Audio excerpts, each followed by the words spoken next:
How to delete profile picture on Facebook Lite. That's what I will show you in this video. But before we begin, make sure to subscribe to the channel and ring the bell to get notified whenever a new video is uploaded. With that said, let's get started.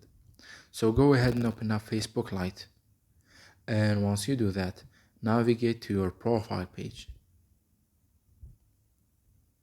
Once you're there, scroll down to your profile picture, then click on it, and once you do that, click on the three dots at the top right corner of the screen, and from the given menu list at the bottom, click on delete.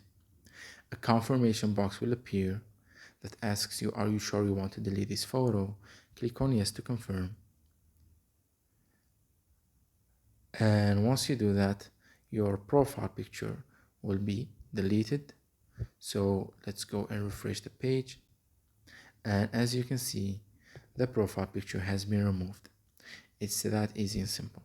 So that was it for this video. That's how you can delete and remove your Facebook Lite profile picture.